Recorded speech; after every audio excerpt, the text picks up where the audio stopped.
கர்த்தருடைய பரிசுத்த நாமத்திற்கு மகிமை உண்டாகட்டும். परमेश्वर पवित्र नाम की महिमा होवे. First announcement. पहले सूचनाएं. நம்முடைய கூட்ட ஒழுங்குகள் அதாவது Wednesday morning fasting prayer 8 to 11, evening Bible study 6:30 to 8:30 Wednesday. और प्रार्थना सभाएं हमारी इस प्रकार चलाई जाएंगी. बुधवार सुबह हमारे लिए उपवास की प्रार्थना होगी और शाम को बाइबल अध्ययन होगा जो कि 6:30 से स्टार्ट होगा. नेक्स्ट अதாவது Saturday morning fasting prayer, same evening tarry meeting 6:30 to 8:30. और शनिवार को सुबह हमारे लिए उपवास की प्रार्थना और शाम को इंतजार सभा होगी जो कि 6:30 बजे से प्रारंभ होगी और 8:30 बजे तक चलेगी. नेक्स्ट அதே போல நீங்கள் உள்ளே வரும்போது நீங்கள் உங்களுடைய மொபைல் ஃபோன் ஆஃப் பண்ண வேண்டிய அவசியம் இல்லை. நீங்கள் साइलेंटली நீங்கள் வைத்துக் கொண்டால் நலமாக இருக்கும். जब आप अंदर आते हैं तो प्रार्थना भवन के अंदर आने के बाद आपको मोबाइल स्विच ऑफ करने की ज़रूरत नहीं है. अगर आप कृपया उसको साइलेंट में रख दें तो बहुत बहुत मेहरबानी होगी. நீங்கள் ஆஃப் பண்ணால் அதோட நல்லது. यदि आप ऑफ कर सकते हैं तो बहुत ही अच्छा है. என்றால் ஒரு நம்முடைய ஒரு பிலீவர், நான் எதுக்கு சொல்கிறேன் என்றால் நம்முடைய ஒரு சென்னையில் ஒரு பிலீவர் இப்போதெல்லாம் நான் அப்போது அவருடைய அதாவது அங்கே ஊழியம் செய்யும்போது அவர் சண்டே எந்த ஃபோனும் அட்டென்ட் பண்ண மாட்டார். मैं आपको ये क्यों बता रहा हूँ क्योंकि हमारे एक बिलीवर थे जब मैं चेन्नई में सेवा कर रहा था. நீங்களும் அப்படி செய்யுங்கன்னு சொல்லவில்லை.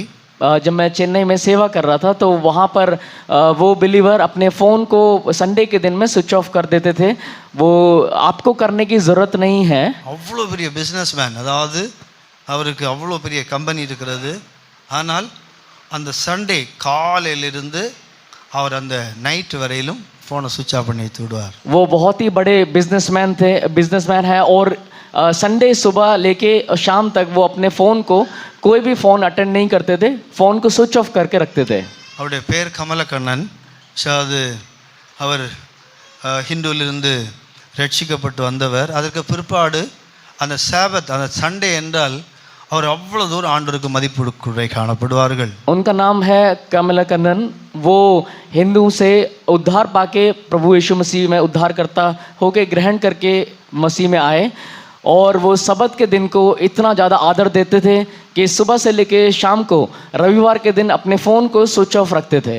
அவ்வளோ பெரிய கம்பெனி இருக்கிறது. ஆனாலும் அந்த சண்டே எத்தனை ஃபோன் கலந்தாலும் எந்த காலும் அதாவது டோட்டலி ஸ்விட்ச் ஆஃப் பண்ணியிருக்கும். और उनका इतना बड़ा जो व्यापार है, इतना बड़ा कंपनी है, लेकिन कोई भी कितना भी इम्पोर्टेंट फ़ोन कुछ भी हो वो फ़ोन स्विच ऑफ करके रखते थे. நான் ஒரு நாள் கேட்டேன், பிரதர் நீங்கள் நான் உங்களுக்கு எத்தனையோ ஃபோன் பண்ணிட்டு இருக்கிறேன், நீங்கள் ஃபேன் ஸ்விட்ச் ஆஃப் பண்ணி வைத்திருக்கீங்கன்னு கேட்டேன். और एक दिन मैंने उनसे पूछा, ब्रदर जी मैंने इतने ज़्यादा फ़ोन करते रहते हैं लेकिन आप क्यों इस तरीके से फ़ोन को स्विच ऑफ किया है? அப்போதான் சொன்னார்கள், இதான் என்னுடைய பாலிசி. ஏனென்றால் 6 நாளும் நான் அதாவது ஒரு நாள் என்னுடைய ஆண்டவருடைய நாள், அன்றைக்கு நான் ஆண்டவரை பாட வேண்டும், ஆண்டவருடைய சமூகத்திலே துதிக்க வேண்டும், என் ஆண்டவர் செய்த நன்மைகள் எல்லாம் நினைத்து அவருடைய சமூகத்தில் நின்று முழங்கால் நின்று அவரை துதிக்க வேண்டும்.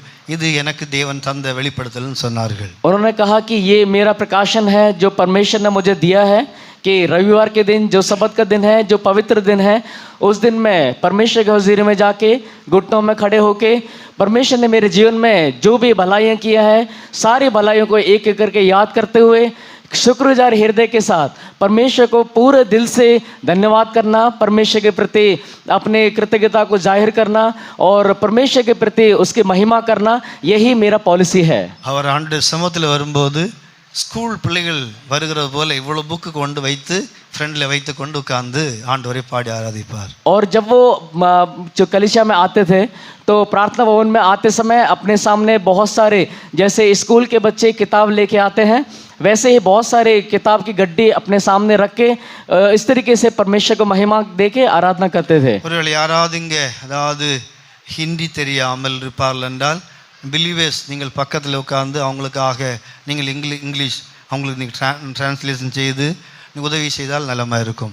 यदि यहाँ पर जो हिंदी नहीं जानने वाले ऐसे लोग हैं तो उनके बगल में जो विश्वासी बैठे हैं आप उनको इंग्लिश में समझा के आप उनकी मदद कीजिए क्योंकि समय कम है, इसलिए आप उनकी मदद करेंगे तो अच्छा होगा.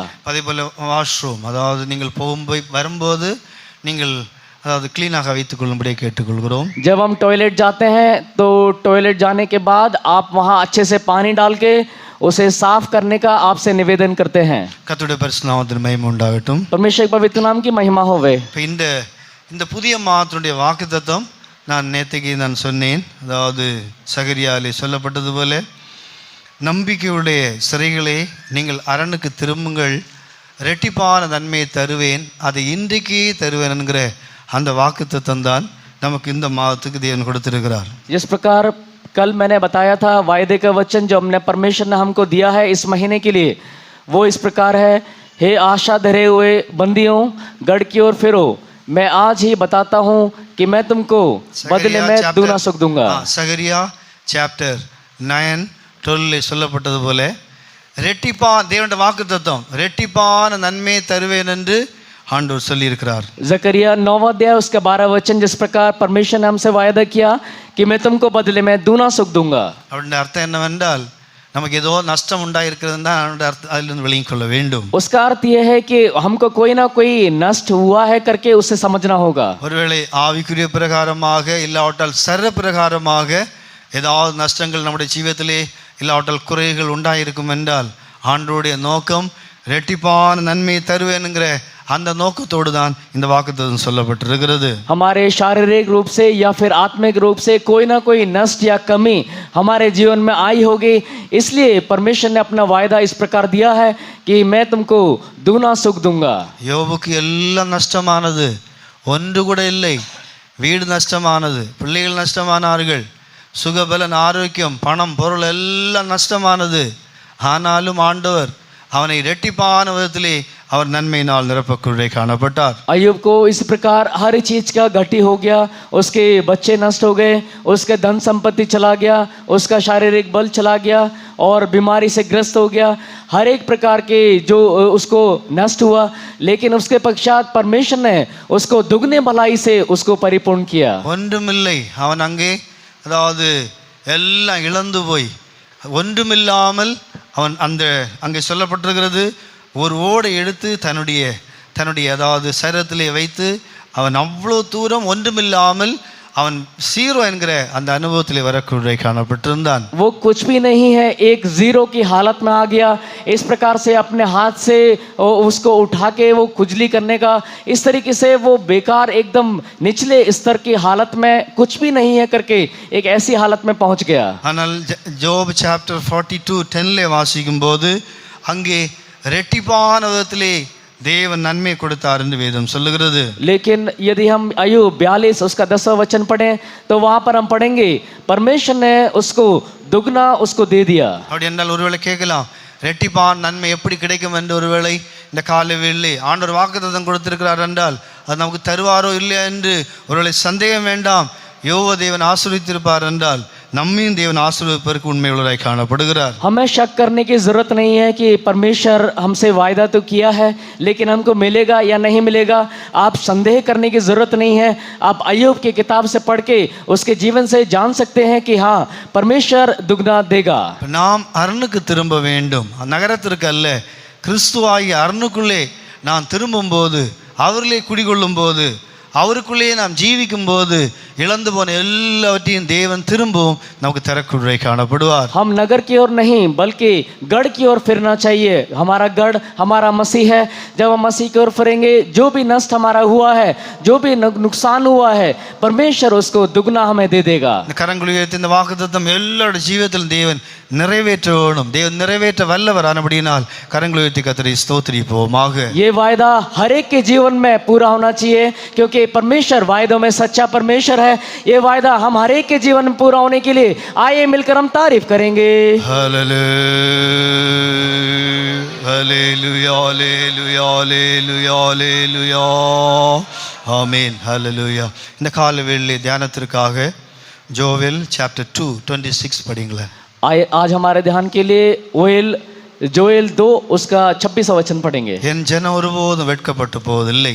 मेरे लोग कभी भी शर्मिंदा नहीं होंगे. ஆண்டவர் எவ்வளவு உரிமையாக இங்கே ஒரு வாக்குத்தத்தத்தை இல்லாவிட்டால் வார்த்தையாக ஆண்டவர் சொல்லக்குள்ளே காணப்படுகிறார். परमेश्वर ने कितने धैर्य के साथ एक ये वचन को हमें एक वायदे के तौर पे दिया है. படிங்களா.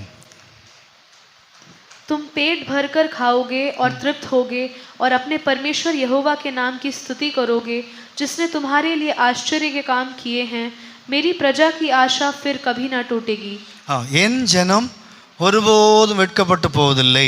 मेरे लोग कभी भी शर्मिंदा नहीं होंगे। இந்த ஒருவேளை இந்த காலை வேளை யாராவது ஐயோ நான் இந்த விஷயத்தில் வெட்கப்பட்டு போய் விடுவேனே என்று ஒருவேளை யாராவது பயப்படுவீர்கள் என்றால் உண்மையாகவே கர்த்தர் எனக்கும் நமக்கும் எல்லாருக்கும் சேர்த்து இந்த காலை வேளை இந்த வசனத்தை நமக்கு தரக்குறை காணப்படுகிறார். हे परमेश्वर, मैं इस विषय में शर्मिंदा हो जाऊंगा करके हम में से कहीं यदि भयभीत है तो परमेश्वर ने एक धैर्य के तौर पे ये वचन हमको दिया है। ஒருவேளை நான் இந்த வியாதியிலே வெட்கப்பட்டு போய் விடுவேன் என்று நமக்குள்ளே ஒருவேளை பயம் காணப்படலாம். हे परमेश्वर, इस बीमारी में मैं लज्जित हो जाऊंगा करके हमारे जीवन में एक भय होगा। ஒருவேளை என்னுடைய எஜுகேஷன்ல நான் முற்றிலுமாய் வெட்கப்பட்டு போய் விடுவேன்ங்கிற அந்த பயம் ஒருவேளை காணப்படலாம். मेरी पढ़ाई लिखाई में मैं लज्जित हो जाऊंगा करके हमारे जीवन में भय दिखाई देता होगा। ஒருவேளை என்னுடைய குடும்ப ஜீவியத்திலே என்னுடைய குடும்ப வாழ்க்கையிலே ஒருவேளை நான் ஒருவேளை வெட்கப்பட்டு இப்படிப்பட்ட பலவிதமான பயத்தோடு நான் ஒரு வெட்கப்பட்டு போய் விடுவேன் என்கிற அந்த நிலவரத்தோடு யாராவது இருப்போம் என்றால் இந்த காலவேளை அது நானா இருந்தாலும் யாரா இருந்தாலும்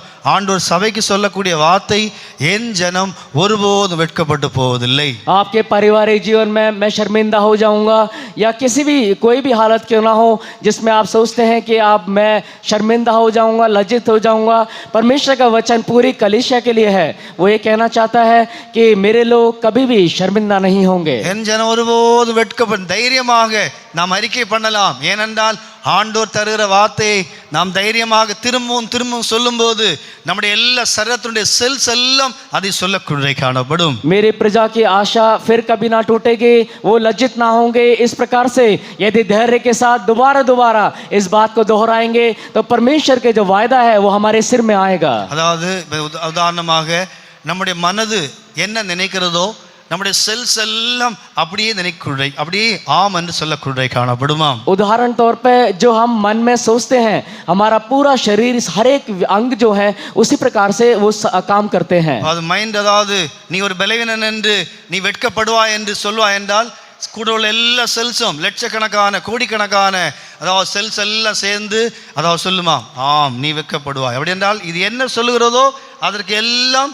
ஆமேன் என்று சொல்லக்கூடிய காணப்படும். यदि हमारा मन यदि ऐसा कहता है कि मैं लज्जित हो जाऊंगा तो हमारे शरीर में कितने प्रकार के सेल हैं, वो सारे सेल मिलके एक साथ बोलते हैं कि हाँ तू जरूर लज्जित हो जाएगा. ஆபிரகாம் அப்படி நினைத்திருந்தால் அவன் வயசானவன் அதாவது தேவன் கொடுத்திருந்தார் உனக்கு நான் ஒரு ஆண் பிள்ளையை கொடுப்பேன் என்கிற வாக்குத்தத்தம் கொடுத்திருந்தார்.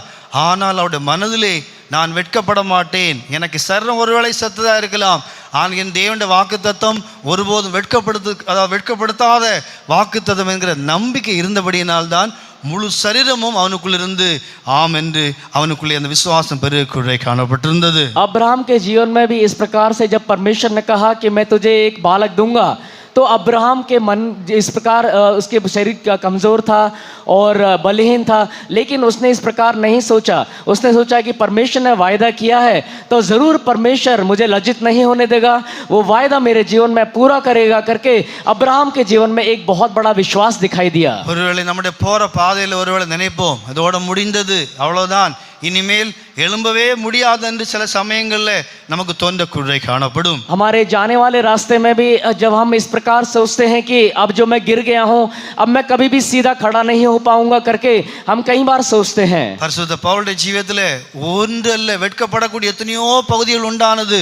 ஆனால் அவருடைய அறிக்கை என்னவென்றால் பிலிப்பியர்ல சொல்லும்போது பிலிப்பியன் சாப்டர் 1 அவர் சொல்லும்போது நான் எங்கும் வெட்கப்பட்டு போவதில்லை என்று அங்கே ஒரு வார்த்தையை சொல்லக்கூடிய காணப்படுகிறார். और पौलुस जो है संत पौलुस उनके जीवन में शर्मिंदा होने के लिए बहुत सारे इस प्रकार से कारण आए, बहुत सारे मौके ऐसे आए, लेकिन वो हमेशा इस प्रकार से उन्होंने जिस प्रकार फिलिपियो पहले अध्याय में कहा मैं एक बार भी कभी भी शर्मिंदा नहीं होऊंगा, वो विश्वास उनके जीवन में दिखाई दिया. நீங்கள் பிலிப்பியன் சாப்டர் 1:20 சொல்லும்போது நான் ஒன்றிலும் வெட்கப்பட்டு போக மாட்டேன் என்று அவர் அங்க இடத்திலே அறிக்கை செய்கிறதாய் வேதத்திலே வாசிக்கிறோம். वहां पर वो इकरार करते हैं फिलिपियो पहला अध्याय उसके 20वें वचन में मैं एक बात में किसी भी बात में लज्जित नहीं होऊंगा. ஏனென்றால் கிறிஸ்து எனக்கு ஜீவனாய் இருக்கிறபடியினால் நான் தேவனை விசுவாசிக்கிறபடியினால், என் தேவன் என்னோடு கூட இருக்கிறபடியினால் நான் ஒருபோதும் நான் ஒன்றிலும் வெட்கப்பட்டு போவதில்லை என்று தைரியமாக அந்த பிலிப்பிய சபைக்கு சொல்லக்கூடிய காணப்படுகிறார். क्योंकि मसीह मेरा जीवन है,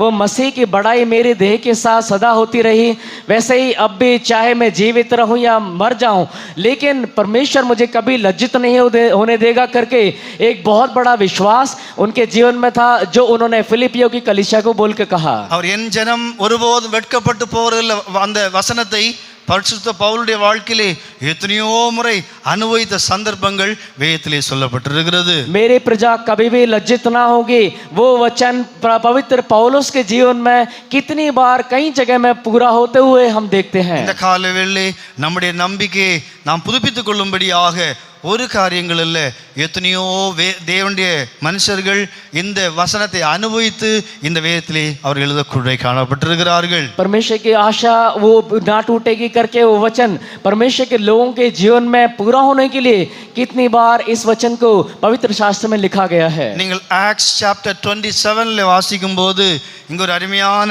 சம்பவம் நடக்கூடிய காணப்பட்டிருக்கிறது. ये प्रेरितों काम 27वें अध्याय में देखें तो वहां पर एक आश्चर्य कर्म को हम देख सकते हैं. அதிரமித்தியம் என்கிற அந்த ஊர் கப்பலிலே அவர்கள் பிரயாணம் செய்யக்கூடிய காணப்பட்டார்கள். वहां पर जो अगुस्तुस था उस जगह पे उस नाव में वो सवार होके वो जा रहे थे. பாருங்க, அதிரமித்தியம் நீங்கள் ஆக்ட்ஸ் சாப்டர் 27:2 வாசிக்கும் போது அதிரமித்தியம் என்கிற அந்த ஒரு கப்பல் ஷிப்பிலே அவர்கள் பிரயாணம் பண்ணார்கள். அதில் 276 பேர் அதிலே பிரயாணம் பண்ணார்கள் என்று அதே அதிகாரத்தில் எழுதப்பட்டிருக்கிறது. जो 27वां अध्याय प्रेरितों काम 27वां अध्याय दूसरे वचन में यदि पढ़ें तो अद्रमुत्यम करके एक जगह है, वहां से उन्होंने जहाज लिया और जहाज में सवार होके वो लोग वहां से चल दिए. பாருங்க, பிரயாணம் நல்லா போய் கொண்டிருக்கிறது.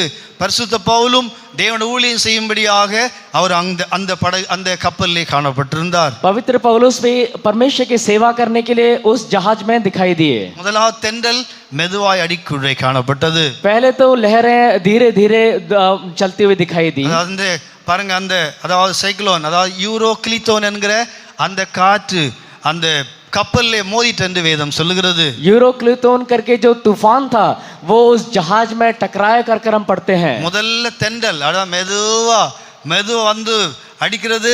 அதுக்கு பிற்பாடு நீங்கள் 27:13 வாசிக்கும் போது 14 வாசிக்கும் போது கொஞ்ச நேரத்துக்குள்ளே முதலாவது ஆறுதலா இருக்கிறது. திடீரென்று யூரோக்ளித்தோன் என்கிற அந்த காற்று கொடுங்காற்று கப்பலை அடிக்குள்ளே காணப்படுகிறது. प्रेरितों का काम 27वां अध्याय उसके 13 और 14 वचन में पढ़ने पर पहले तो वहां पर दक्षिणी हवा जो है वो बहने लगी, वो धीरे धीरे बहने लगी, लेकिन अचानक से एक बहुत बड़ी आंधी उठी और उस आंधी का नाम था यूरोक्लिन. படிங்க, யூரோக்ளித்தோன் படிங்க, 13-14 படிங்க. जब कुछ कुछ दक्षिणी हवा बहने लगी तो यह समझकर कि हमारा अभिप्राय पूरा हो गया, लंगर उठाया और किनारा धरे हुए केत्रे के पास से जाने लगे. परंतु थोड़ी देर में जमीन की ओर से एक बड़ी आंधी उठी जो यूरिक्लीन कहलाती है. பாருங்க, திடீரென்று மெதுவாய் அடித்தது, திடீரென்று வேகமாய் அடித்து முற்றிலுமாக அந்த கப்பல் உடைக்கப்பட்டது என்று வேதம் சொல்லுகிறது. वो पहले तो हवा धीरे धीरे बह रही थी, लेकिन अचानक से इतनी बड़ी आंधी उठी कि वो जहाज पूरा तहस नहस हो गया. ஒருவேளை இந்த காலை வேளையிலே நாம் யோசிக்கலாம், இந்த வசனம் எப்படி என்னுடைய ஜீவிதத்திலே பொருந்தும் என்று யோசிக்கலாம். பிரியமானவர்களே, வேதத்திலே நம்மளை விடும் மேலான கஷ்டத்தை அனுபவித்து அவர்கள் நமக்காக இந்த இடத்தில் எழுதி வைக்க காணப்பட்டிருக்கிறார்கள். ये वचन हमारे जीवन में कैसे पूरा होगा करके एक बार हम सोच कर देखें, क्योंकि हमारे जो पहले पवित्र लोग हैं वो इन सारे कठिन मार्गों में पहले से ही जा चुके हैं. எல்லாம் முடிந்து அவர்கள் முற்றிலுமாய் நொறுக்கப்பட்டு எந்த வழியும் இல்லாமல் தண்ணீரிலே கிடக்குள்ளே காணப்படுகிறார்கள். सब कुछ तहस नहस टूट फूट गया, कोई भी रास्ता नहीं है करके वो समुद्र में इस प्रकार पड़े हुए थे. இனி தப்பிக்க முடியாது என்கிற ஒரு நம்பிக்கை தான் இருந்தது. அந்த சமயத்தில் தான் நீங்கள் 276 பேர் அதில் பிரயாணம் பண்ணார்கள்.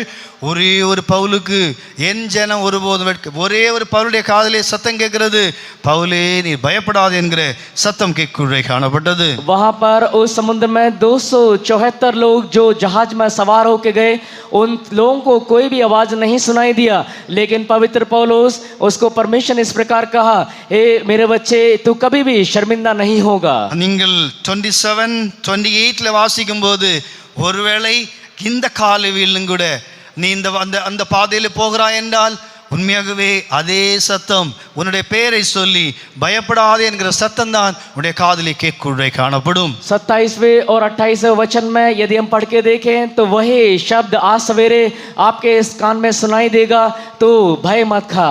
அதாவது அங்கே சொல்ல பவுலே பயப்படாதே, நீ ராயனுக்கு முன்பாய் நிற்க வேண்டும். ए पौल तू डर मत, तू मेरे सामने खड़ा होना जरूरी நீ है. இந்த தண்ணீர்னாலே அழிந்து போக மாட்டாய், நீ ராஜனுக்கு முன்பாக நிற்குள்ளே காணப்பட வேண்டும். तो इस पानी से नाश नहीं होगा, तो नित्य मेरे सामने खड़ा होना जरूरी है. அது மாத்திரமல்ல, உன் நிமித்தம் மற்றவர்களும் தயவுபெறக்குள்ளே காணப்பட்டார்கள். और इतना ही नहीं, तेरे जरिए दूसरे लोगों के ऊपर भी दया की जाएगी. பிரியமானவர்களே, இதிலிருந்து என்ன விளங்கிக் கொள்கிறோம்? தேவன் வெட்கப்பட்டு தன்னுடைய ஜனத்தை ஒருபோதும் வெட்கப்படுத்தாத தேவன் ஒருவேளை சோதனைகள், கஷ்டங்கள், போராட்டங்கள், பிரச்சனைகள், வியாதிகள், பலவீனங்கள் எல்லாம் சூழ்ந்து கொள்ளும். ஆனாலும் ஏற்ற வேளையிலே தேவன் கை கொடுக்கிற தேவன், வெட்கப்படுத்தாத தேவன் என்பதை இதிலிருந்து விளங்கிக் கொள்வோமாக. हमारे जीवन में कई प्रकार के आजमाइश, परीक्षाएं, कठिनाइयां, बीमारी, क्लेश और निंदा, बहुत सारी चीजें आएंगी, लेकिन परमेश्वर उनके मध्य में अपने हाथ पकड़ के हमें बोलेगा कि तू कभी भी लज्जित नहीं होगा. ஒருவேளை கால வேளையிலே நீ மிகவும் நெருக்கமான பாதையிலே போய் கொண்டிருக்கலாம். ஒருவேளை விளங்கிக் கொள்ள முடியாத பாதைகள் ஒருவேளை ஜீவிதத்திலே திரும்பவும் வந்து கொண்டு காணப்படலாம். इतने सकरे मार्ग में आज सवेरे तू जान नहीं पा रहा, इस प्रकार से बहुत सारी कठिनाइयों के मध्य होकर जा रहा है. யாக்கோபுடைய ஜீவிதத்தில் வந்தது போல யாக்கோபு முதல் முறை யோர்தானை கடந்தான், திரும்பவும் ஒரு யோர்தான் அவனுக்கு முன்பாய் வரக்குள்ளே காணப்பட்டது. याकूब ने पहले एक बार यरदान को पार किया, लेकिन दोबारा एक और बार फिर से यरदान नदी उसके सामने आ गई. அவன் நினைத்தான், ஒரு யோர்தான் முடித்தேன், அவ்வளவுதான், யோர்தானை முடிந்து விட்டது, கரையேறி விட்டேன் நினைக்குள்ளே காணப்பட்டான். उसने सोचा कि एक यरदान को मैंने पार कर लिया है, मैं दूसरे छोर पे आ गया हूँ, लेकिन इस प्रकार से वो सोचता रहा. ஆனால் இரண்டாவது முறை யோர்தானை கடக்க வேண்டிய சூழ்நிலை அவனுடைய வாழ்க்கையிலே உண்டாக்குள்ளே காணப்பட்டது. लेकिन दूसरी बार यरदान नदी को पार करने का एक प्रकार से एक मौका उसके जीवन में आया. ஆனால் இரண்டாவது முறை யோர்தானிலே விழுந்து போகவில்லை. இரண்டாவது முறையும் அவன் இருவிர பரிவாரத்தோடு கூட ரெட்டிப்பான் நன்மையோடு கூட யோர்தானை கடந்து போக்குள்ளே காணப்பட்டான். लेकिन वो दूसरी बार यरदान में डूबा नहीं, बल्कि जय के साथ वो यरदान के पार हो गया और दुगना भलाइयों से वो तृप्त किया गया. ஆனா முதல் முறை போகும்போது கோலும் கையுமாக யோர்தானை கடந்தான் என்று வேதம் சொல்லுகிறது. और वो पहली बार जब गया तो वो एक हाथ में डंडे के साथ वो यरदान को पार किया. ஒன்றுமில்லை, வெறும் ஒரு, அதாவது கோலும் கையும் என்றால் வெறும் ஒரு ஸ்டாஃப், அதாவது ஒரு கோலும் வெறும் அது மாத்திரம்தான். ஆனால் கடந்தவன் இரண்டாவது வரும்போது அதே யோர்தானை கடக்கும் போது வெட்கப்படவில்லை, இரண்டு வித பரிவாரங்களோடு கடந்தான் என்று வேதத்திலே வாசிக்கிறோம். जब वो पहली बार गया तो उसके हाथ में केवल एक डंडा ही था, उसके जरिए उसने यरदान को पार किया. लेकिन वो दोबारा दूसरी बार जब पार किया तो उसके साथ दो परिवार उसके साथ थे कर हम पढ़ते हैं. யோர்தான் அழிக்கும்படியாக அல்ல, இரண்டாவது அந்த யோர்தானை கடந்த பிற்பாடு நீங்கள் ஜெனசிஸ் சாப்டர் 32:10 சொல்லுகிறான், அடியேனுக்கு தேவன் காண்பித்த எல்லா தயவிற்கும் நான் எந்த விதத்திலும் பாத்திரன் அல்ல, நான் கோலும் கையுமாக யோர்தானை கடந்தேன், இப்போதோ இரண்டு விதமான பரிகாரங்களோடு கூட நான் இந்த உடையவனாய் மாறினேன் என்று அங்கே சொல்லக்கூடிய காணப்படுகிறான். उत्पत्ति 32वां अध्याय उसके 10वें वचन में इस प्रकार से याकूब कहता है, तूने जो काम अपनी करुणा और सच्चाई से अपने दास के साथ किए हैं, कि मैं जो अपनी छड़ी ही लेकर इस यरदन नदी के पार उतर आया और अब मेरे दो दल हो गए हैं, इस प्रकार से इसके लिए मैं कोई योग्यता नहीं रखता करके वो बोलता है. எதற்கு சொல்லுகிறான்? वो क्यों कहता है? பாருங்க, தொடர்ந்து அடுத்து அவனை அழிக்கக்கூடிய சோதனைகள் வந்து கொண்டே காணப்படுகிறது. उसको दोबारा उसको नाश करने के लिए आजमाइशें उसके सामने आती रही. அவன் அந்த யோர்தானை கடந்த போது அங்கே திடீரென்று பார்த்தால் அடுத்த அந்த அழிக்கக்கூடிய நான் வெட்கப்பட்டு போகக்கூடிய, இனிமேல் தப்பிக்க முடியாது, தானும் தப்பிக்க முடியாது, பிள்ளைகளும் தப்பிக்க முடியாது, மிருக ஜீவனங்களும் தப்பித்துக் கொள்ள முடியாது, என்னுடைய தாதிமார்கள் வேலைக்காரர்கள் எல்லாம் அழிந்து போவார்கள். அதான் சொல்லுகிறான், ஆண்டவரே நான் கோலும் கையுமாய் போனேன், இப்போது இதை கடந்தேன், ஆனால் இப்போதோ திரும்ப ஒன்று எனக்கு முன்னாடி நிற்கிறது, நீ எனக்கு தப்பியும் என்று அங்கே சொல்லக்கூடிய காணப்படுகிறான். मैं इसमें ये क्यों कहता है, क्योंकि पहली बार जब वो डंडे के साथ उसने पार किया तो उसके पश्चात जब वापस दोबारा से यरदान आजमाइश है, वो दोबारा उसके सामने आके खड़ी हो गई. उस समय उसके पास 2 दल थे, उनमें दास दासी और उसके जानवर, उसके बच्चे, उसके सभी लोग उसके साथ साथ थे. इस प्रकार से वो आजमाइश के मध्य से होकर गुजरते समय उसने परमेश्वर से इसलिए कहा, हे परमेश्वर मैं तो एक सोटे और एक लाठी के द्वारा ही इसको पार किया था. இந்த கால வேளையிலே அந்த யாக்கோபை உனக்கு முன்பாக நிறுத்திக் கொள்வாயாக. आज सवेरे अपने सामने याकूब को खड़ा करके रख. அவன் சோதனை வரும்போது பயந்து போகவில்லை. ஆண்டவரிடத்திலே சொல்லுகிறான், ஆண்டவரே நான் யோர்தானை கடந்தேன், இப்போதோ ஏசா என்கிற ஒரு காரியம் எனக்கு முன்பாக நிற்கிறது, நீர் எனக்கு உதவி செய்யும் என்று சொல்லக்கூடிய காணப்படுகிறான். जब परीक्षा याकूब के सामने आई तो वो डरा नहीं, भयभीत नहीं हुआ. तो उसने कहा, हे परमेश्वर इस प्रकार की जो आजमाइश है, परीक्षा मेरे सामने आ खड़ी है करके परमेश्वर से कहा. அப்ப தேவன் என் ஜனம் என்றால் நாம் தேவனாக கொண்டு காரியத்தை அவரிடத்தில் சொல்லுவோமாக.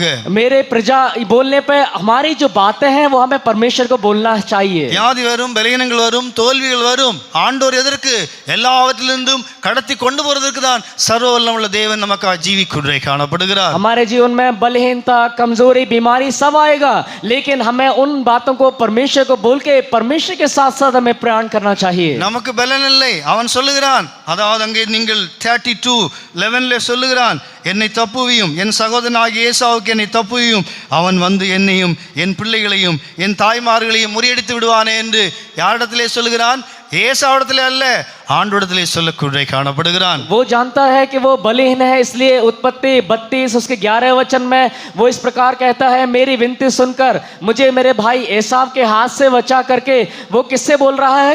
एसाव से नहीं, बल्कि महान परमेश्वर से बोल रहा है. விசுவாசத்தினாலே நீ எனக்கு வாக்குத்தத்தம் கொடுத்தீரே, நீ என்னை ஆசீர்வதிப்பேன் சொன்னீர், நீர் என்னை அதாவது கடைசி வரலும் நடத்துவேன் என்று சொன்னீர், நீர் என்னோடு கூட இருப்பேன் என்று சொன்னீர் என்று சொன்னீரே என்று அந்த வசனத்தை பிடித்துக் கொண்டு அந்த இடத்துல சொல்லக்கூடிய காணப்படுகிறான். तूने मुझे वायदा दिया है कि तू जो मुझे हाथ पकड़ के अंत तक चलाएगा, मुझे बीच में नहीं छोड़ेगा, मुझे अंत तक चलाएगा करके तूने मुझे वायदा किया है करके उन वायदों को वो अपने परमेश्वर के सामने इकरार करता है. அருமையான தேவனுடைய பிள்ளை, பிரச்சனை வழியாக போய் கொண்டிருக்கிற அருமையான தேவனுடைய பிள்ளை, நான் இதிலே வெட்கப்பட்டு போய்விடுவேன் என்று பயப்பட வேண்டிய அவசியம் இல்லை.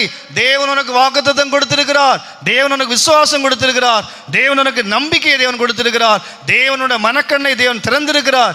நீ தேவனிடத்திலே சொல்வாயாக, இதை கடந்து போகும்படியாக எனக்கு உதவி செய்யும் என்று ஆண்டவரிடத்திலே சொல்வாயாக. प्यारे परमेश्वर के बच्चे, तेरे परमेश्वर ने तुझे जो वायदा दिया है, परमेश्वर ने तुझे विश्वास दिया है, परमेश्वर ने तेरी आंखों को खोल के दिया है. परमेश्वर के साथ उन वायदों को जो पकड़ के परमेश्वर से कहे कि हे परमेश्वर, इन रास्तों में ये परीक्षाओं के मार्ग मेरे सामने हैं, इनसे मुझे गुजरने के लिए हे परमेश्वर तो मेरी मदद कर करके आप परमेश्वर से कहिए. நீ வெட்கப்பட்டு போகாமல் இருக்கும்படியாக அவருடைய வாக்குத்தத்தத்தை நீ உறுதியாய் பற்றிக் கொள்வாயாக. शर्मिंदा ना होने के लिए उसके वायदों को तो कस के पकड़ ले. ஏனென்றால் அவர் வாக்கு மாறாத தேவனாய் காணப்படுகிறார். क्यों? क्योंकि वो अपने वायदों में ना बदलने वाला परमेश्वर है. அதை யாக்கோபு விளங்கிக் கொண்டபடியினால் தான் சொல்லுகிறான், ஆண்டவரே நீங்கள் 32:12 வாசிக்கும் போது, தேவரீ நான் உமக்கு மெய்யாகவே நன்மை செய்து நான் உன் சந்ததி எண்ணி முடியாத கடற்கரை மணலை போல மிகவும் பெருக பண்ணுவேன் என்று நீ சொன்னீரே என்று சொல்லி அந்த வாக்குத்தத்தத்தை அங்கே உரிமை பாராட்டக்கூடிய காணப்படுகிறான். उत्पत्ति 32 उसके 12 वचन में वो परमेश्वर से इस प्रकार कहता है, तूने तो कहा है कि मैं निश्चय तेरे भलाई करूंगा और तेरे वंश को समुद्र की बाली के किनकों के समान बहुत करूंगा करके उस वायदे को वो कसकर पकड़ते हुए परमेश्वर के सामने उन वायदों को परमेश्वर से कहता है. வாக்குத்தத்தத்தை உறுதியாய் பிடித்துக் கொள்ளும் போது தேவன் வாக்குத்தத்தம் மாறாத தேவன், அவர் என்ன சொன்னாரோ அதை செய்யக்கூடிய காணப்படுவார். जब हम वायदों को कसकर पकड़ लेते हैं, जिस परमेश्वर ने उन वायदों को दिया है वो वायदों में सच्चा परमेश्वर है, वो उन वायदों में सच्चा परमेश्वर हमें उन रास्तों से आगे ले जाएगा. ஆண்டவர் அவனுக்கு கொடுத்த வாக்குத்தத்தத்தை மறந்து போகவில்லை, தேவன் கொடுத்த சத்திய வசனங்களை மறந்து போகவில்லை. அதுதான் அவனுடைய ஜீவிதத்தில் இருந்த பெரிய கோலாய் காணப்பட்டிருந்தது. परमेश्वर ने जो उसको वायदे दिए उनको वो भूला नहीं, परमेश्वर ने जो सच्चे वचन दिए उनको वो कभी भी भूला नहीं। वो उसके जीवन में एक बहुत बड़ा एक लाठी और सोटे की तरह रहा। ஆண்டவர் அவனுக்கு சொல்லும்போது நான் உன்னோடு இருந்து, அப்ப அப்படி என்றால் நீ ஒருவேளை 50 வருஷத்துக்கு முன்பாக, இல்லாவிட்டால் 25 இயர்ஸுக்கு முன்பாக, இல்லாவிட்டால் 10 வருஷத்துக்கு முன்பாக, எத்தனை வருஷத்துக்கு முன்பாக தேவன் உனக்கு வாக்குத்தத்தம் தந்திருந்தாலும் உன்னை நான் பரம கானானுக்குள்ளே, புதிய எருசலேமுக்குள்ளே, நான் சீயோனுக்குள்ளே கொண்டு போவேன் என்று தேவன் வாக்குத்தத்தம் பண்ணியிருப்பார் என்றால் நாம் அந்த வாக்குத்தத்தத்தை திரும்பவும் நினைவு கூர்ந்து அதை பிடித்துக் கொள்வோமாக. यदि हमको परमेश्वर ने एक वायदा दिया होगा, हो सकता है वो 25 साल पहले वायदा किया होगा परमेश्वर ने, या 10 साल पहले या 15 साल पहले परमेश्वर ने हमसे वो वायदा किया होगा। उन वायदे को हमें कसकर पकड़ना है, क्योंकि वही परमेश्वर हमें कनान में पहुंचाएगा, वही परमेश्वर हमें सियोन में पहुंचाएगा, और वही परमेश्वर जो वायदे में सच्चा है हमें यरूशलेम में ले जाके पहुंचाएगा। நீங்கள் ஜெனசிஸ் சாப்டர் 28:15 வாசிக்கும்போது ஆண்டவர் சொன்ன வார்த்தை என்னவென்றால், நான் உன்னோடு இருந்து நீ போகும் இடம் எல்லாம், அப்படி என்றால் அவன் போற பாதை எல்லாம் வித்தியாசமான பாதை உண்டு, ஆனால் நான் போகும் இடமெல்லாம் உன்னோடு இருந்து பாதுகாப்பேன் என்று, நான் உன்னை திரும்பவும் வரப்பண்ணுவேன் என்று ஆண்டவர் சொன்ன வாக்குத்தத்தத்தை இவன் யோர்தானுடைய கரையிலே ஏசாவுக்கு அந்த சத்துருக்கு முன்பாய் நின்று அங்கே சொல்லக்கூட காணப்பட்டிருந்தான். उत्पत्ति 28वां अध्याय उसके 15 वचन में और परमेश्वर ने उसको जो वायदा दिया था, उस वायदे को वो और सुन, मैं तेरे संग रहूंगा और जहां कहीं तू जाए वहां तेरी रक्षा करूंगा। इस वचन को जो यरदन नदी है जिसमें येशाब के सामने जो शत्रु है उसके सामना करने जा रहा है, उस समय में इस वचन को वो वहां पर कसकर पकड़ के इस वायदे के ऊपर परमेश्वर से कहता है। ஆண்டவர் சொன்னார், நீங்கள் ஐசாயா சாப்டர் 43 வாசிக்கும்போது இந்த காலை வேளை தைரியப்படுவோம், வியாதியோ பலவீனமோ பிரச்சனையோ எல்லாம் வரும், ஆனால் ஒரு பெரிய தேவன் நமக்கு இருக்கிறாருங்கிற ஒரு பெரிய தைரியம் விசுவாசம் ஆண்டவர் நமக்குள்ளே வைத்திருக்கிறார் என்றால் அது ஒரு பெரிய ஆசீர்வாதம் என்பதை விளங்கிக் கொள்ள வேண்டும். हमको घेर के बड़ी बड़ी बीमारियां, बहुत सारी परीक्षाएं, बहुत सारी बलहीनता कमजोरी घेर के आएंगी, लेकिन जिस प्रकार यशाया में परमेश्वर ने कहा वो महान परमेश्वर हमारे साथ है, उसके वायदे को हमें कस के पकड़ लेना है। வல்லமை அவ்வளவு பயங்கரமானது, நாம் ஒன்றுமில்லாத நம்மையும் உயிர்ப்பிக்க கூடிய வல்லமை, அந்த வல்லமை விசுவாசிப்போமாக. उसकी सामर्थ इतनी महान सामर्थ है, हम जो कुछ भी नहीं है, हम जो नश्वर है, हमको भी जिला देने वाला इतना बड़ा सामर्थ उसके हाथ में है। அவருடைய கிருபை அதிசயமானது, அவருடைய அதிசய கிருபை விசுவாசிப்போமாக. उसके अद्भुत जो अनुग्रह है उसके ऊपर हम विश्वास करें। அப்படி என்றால் தண்ணீரை கடக்கும் போதும் நாம் வெட்கப்பட்டு போக மாட்டோம், ஆறுகளை கடக்கும் போதும் வெட்கப்பட மாட்டோம், அக்கினியிலே நடக்கும் போது வெட்கப்பட மாட்டோம், அக்கினி ஜுவாலை வந்தாலும் வெட்கப்படாதபடி நம்மளை தேவன் கொண்டு போக காணப்படுவார். जब तू जल में होकर जाए वो कभी भी लज्जित नहीं होने देगा, जब तू नदियों में होकर चले वो तुझे कभी भी लज्जित नहीं होने देगा, चाहे तू आग में होकर चले, चाहे तू आँच में होकर चले, लेकिन परमेश्वर तुझे कभी भी शर्मिंदा होने नहीं देगा। நாம் தேவ ஜனமாக எப்போதும் நம்மளை பாதுகாத்துக் கொள்ள வேண்டும். हम जो परमेश्वर के लोग हैं, हम परमेश्वर के लोग बन के अपने आप को संभाल के रखना है। நான் தேவ ஜனமாக இருப்பேன் என்றால் தேவன் என்னை ஒருபோதும் கைவிட முடியாது. यदि मैं परमेश्वर की प्रजा बन के रहूंगा तो परमेश्वर मेरा हाथ कभी नहीं छोड़ेगा। அப்படி என்றால் தேவ ஜனம் என்றால் என்ன, அப்படி என்றால் அவளுடைய தன்மை என்ன என்பதை முதலாவது அறிந்து கொள்ள வேண்டும். परमेश्वर की प्रजा कहने पर उसकी क्या विशेषता है उसको समझना जरूरी है। பிரச்சனை வருகிறது ஒரு பக்கம் இருந்தாலும் நாம் எப்போதும் தேவ ஜனம் என்கிற அவர் என் தேவன், நான் அவருடைய அதாவது அவருடைய ஆடுகள், மேய்ச்சல் ஆடுகள், இல்லாவிட்டால் அவர் என்னுடைய தகப்பன், அந்த அனுபவத்தை நம்முடைய ஜீவிதத்தில் எப்போதும் பாதுகாத்துக் கொள்ள வேண்டும். परीक्षाएं तो हमको घेर के एक ओर से आएंगी, लेकिन हमें हमेशा उन वायदों पर परमेश्वर मेरा जो चराने वाला है, हम उसकी भेड़े हैं, वो मेरा पिता है करके उस बात को हमेशा हमें कस के पकड़ लेना चाहिए। பரிசுத்தவான்கள் அறிந்தபடியினால்தான் நான் ஒருபோதும் வெட்கப்பட்டு போவதில்லை என்று தைரியமாய் அறிக்கை பண்ணக்கூட காணப்பட்டிருக்கிறார்கள். क्योंकि पवित्र लोगों को इस बात के बारे में अच्छी तरीके से मालूम था, इसलिए उन्होंने इस वायदों को कि मैं कभी भी लज्जित नहीं होने देगा, उस वायदे के ऊपर उन्होंने विश्वास किया। நீங்கள் டூட்ரானமி சாப்டர் 28:9 வாசிக்கும் போது தேவ ஜனம் என்றால் நாம் தேவனுடைய வழிகளிலே நடந்து அவருடைய கட்டளையின்படி நாம் ஜீவிக்கும் போது நாம் அவருடைய ஜனமாக ஜீவிக்க காணப்படுகிறோம். यदि हम व्यवस्था विवरण 28 उसके 9 वचन में परमेश्वर के लोग कहने पर यदि तो अपने परमेश्वर यहोवा की आज्ञा को मानते हुए उसके मार्गों पर चले तो वह अपने शपथ के अनुसार तुझे अपनी पवित्र प्रजा करके स्थिर करेगा। நாம் அவர்களை அன்பு கூர்ந்து அவருடைய வசனத்தை அன்பு கூர்ந்து அவருடைய கட்டளைகளை நம்முடைய மனதிலே வைத்துக்கொண்டு அந்த வழியிலே நடக்கும் நடக்கும்போது நாம் விளங்கிக் கொள்ள வேண்டும், நாம் தேவ ஜனம், அவருடைய நாமம் நம்மில் தரிக்கப்பட்டிருக்கிறது என்பதை நாம் எப்போதும் விளங்கிக் கொள்ள வேண்டும். उसके वचनों पर चलते हुए, उसके व्यवस्थाओं को अपने हृदय में बांधे रखते हुए,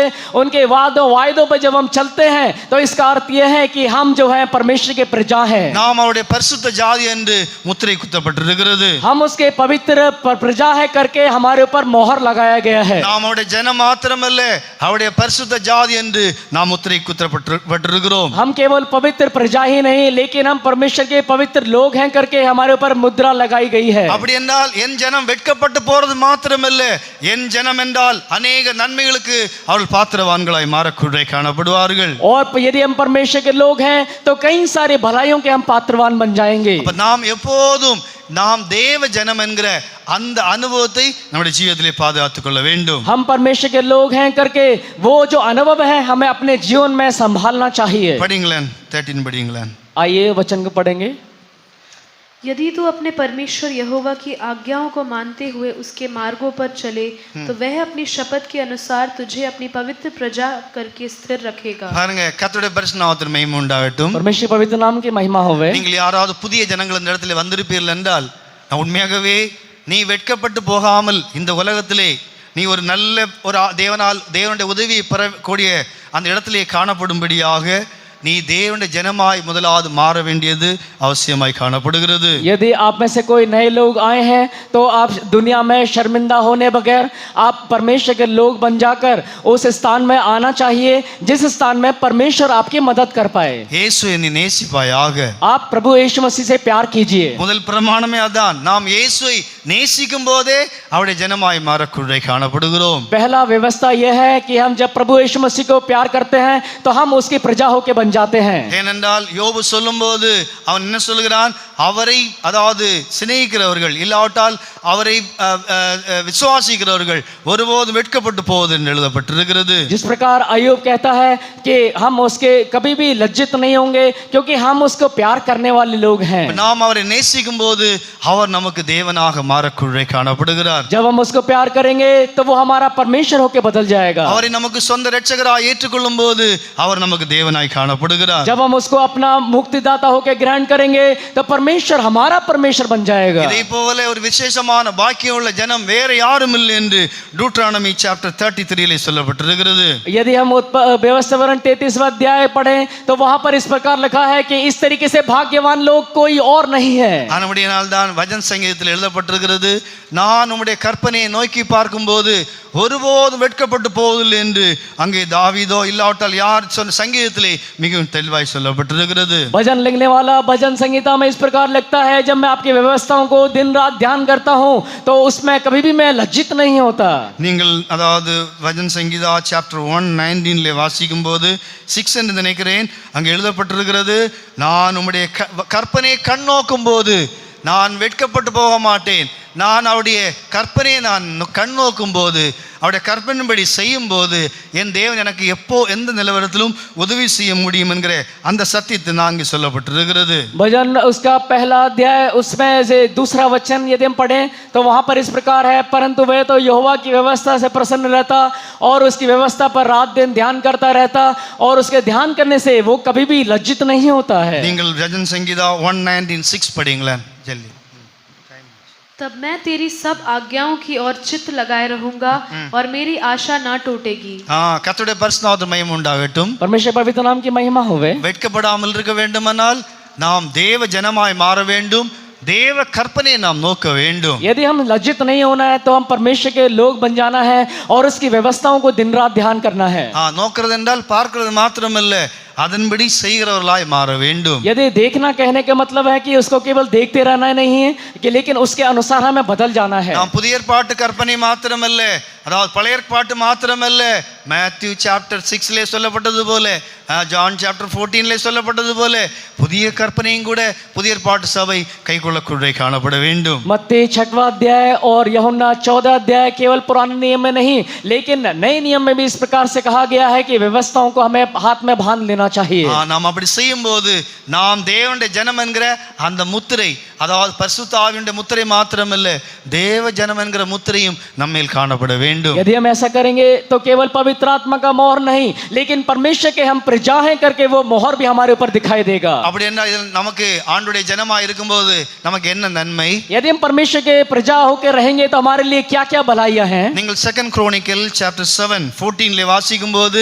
என் நாமம் தரிக்கப்பட்ட என் ஜனம் தங்களை தாழ்த்தி ஜெபம் பண்ணும்போது ஆண்டவர் சொல்லுகிறார், நான் கேட்பேன், நான் பார்ப்பேன், நான் உதவி செய்வேன் என்று ஆண்டவர் சொல்லுகிறார். दूसरा इतिहास उसका 7वां अध्याय 14 वचन में यदि हम पढ़ें तो वहां इस प्रकार से परमेश्वर कहता है, तब यदि मेरी प्रजा के लोग जो मेरे कहलाते हैं दीन होकर प्रार्थना करें और मेरे दर्शन के खोजी होकर अपनी बुरी चाल से फिरें तो मैं स्वर्ग में से सुनकर उनका पाप क्षमा करूंगा. நாம் கூப்பிடும்போது பரலோகத்திலிருந்து அங்கே சொல்லப்பட்டிருக்கிறது 14 வாசிக்கும்போது, அப்பொழுது பரலோகத்திலிருந்து நான் கேட்டு அவருடைய பாவத்தை மன்னித்து அவர்களுக்கு இன்னும் சேமத்தை கொடுப்பேன், அவர்கள் வெட்கப்பட்டு போக மாட்டார்கள், அதாவது ஒன்றுமில்லாமல் போக மாட்டார்கள், திரும்பவும் நான் ஆசீர்வாதத்தை கொடுப்பேன் என்று ஆண்டவர் சொல்லக்கூடிய காணப்படுகிறார். वहां पर परमेश्वर इस प्रकार कहता है कि मैं स्वर्ग में से सुनकर उनका पाप क्षमा करूंगा और उनके देश को ज्यों का त्यों कर दूंगा और उनको भलाइयों से तृप्त करूंगा करके परमेश्वर कहता है. நீங்கள் 2 Chronicle 7:14, அதாவது நாம் சேமம் திரும்பவும் பெறுவோம், சேமம் இல்லாமல் இருக்கலாம், ஆனால் தாழ்த்துவோம், ஆண்டவருடைய சமூகத்திலே முறையிடுவோம், ஆண்டவருடைய சமூகத்திலே நாம் கூப்பிடும்போது அவர் கேட்பார், நிலவரத்தை அறிந்து உடனடியாகவே நாம் வெட்கப்பட்டு போகாதபடி சேமத்தை தரக்கூடிய காணப்படுவார். दूसरा इतिहास 7वें अध्याय उसके 14 वचन में परमेश्वर की हज़ूरी में अपने आप को हम हलीम करें, हम परमेश्वर के सामने अपने आप को दीन बनाएं और अपने आप को कुछ भी नहीं है ऐसी हालत में लेके आए तो तुरंत परमेश्वर जो स्वर्ग में है वो स्वर्ग से हमें सुनकर हमारे पाप को क्षमा करेगा और हमें ज्यों का त्यों कर देगा. ஐசாயா chapter 65:10 சொல்லும்போது, என் ஜனம், அப்படி என்றால் தேவ ஜனம் என்றால் தேவனுடைய பார்வையிலே மிகவும் விலையேறப்பட்டது என்று வேதத்திலே வாசிக்கிறோம். यदि हम यशायाह 65 उसके 10 वचन में कहें तो परमेश्वर कहता है मेरी प्रजा. मेरी प्रजा कहने पर परमेश्वर की नजर में बहुत ही बहुमूल्य चीज है. அதாவது அங்கே அப்படி என்றால் இங்கே சேமம் சொல்லப்பட்டிருக்கிறது.